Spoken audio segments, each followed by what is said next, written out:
Am I the asshole for telling my husband? He completely ruined the birth of our daughter. So when I got pregnant with my daughter, my husband started and immediately telling me that I should have a home birth. I really do not know why he was so adamant on it, but he was. At first, I brushed him off and told him I would think about it because I was only 6 weeks pregnant, and the birth seemed so far off. Of course, it came quickly, and my husband would literally speak over me at doctors' appointments when my doctor would ask if I had a birth plan. This caused a few arguments between us in those 39 weeks of pregnancy, but I never really changed my mind. Eventually, my husband's mother sat down and talked to me, and she told me all of the reasons why they did not want me to go to a hospital for the birth. I expressed my concerns about, safety of the baby and myself, but just like my husband, she brushed me off. I ended up telling my husband that I would take myself to the hospital when it was time and that I did not want a home birth. He acted as if he didn't hear me. We met with a doula,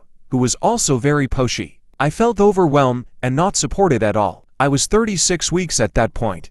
So, when I went into labor, I was 39 weeks, and I absolutely begged my husband to take me to the hospital where my doctor is. He wouldn't. He spoke to me condescendingly and called the doula instead. I was in labor for about 3 days, active labor for around the last 22 hours. I cried the whole time. I just felt something was wrong. I was scared, and oftentimes they left me alone. The doula told me that if active pushing and labor reached 24 hours, I had to go into the hospital. I remember thinking that I could not decide which was worse, staying in labor for another 2 hours, or having my baby right there. When she was finally out, I don't even remember wanting to hold her. I just remember crying out of relief. Obviously, I am okay now, but I did not have a good experience.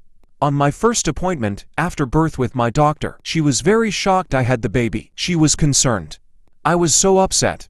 I told my husband that he absolutely ruined it for me. I truly never want to go through that again. I hear mothers say that they forget all the pain the second they have the baby, but I didn't. I love my daughter so much, but it was horrible, and it was entirely his fault. So, I told him that several times. He rolls his eyes every time and tells me how mothers are strong and how I am not trying to be strong. I told him that if we ever have another baby, which he wants, that I will never do a home birth ever again. His response is, "We'll see." I really don't see how this is his call to make. I don't think I'm being unreasonable here. Am I the asshole?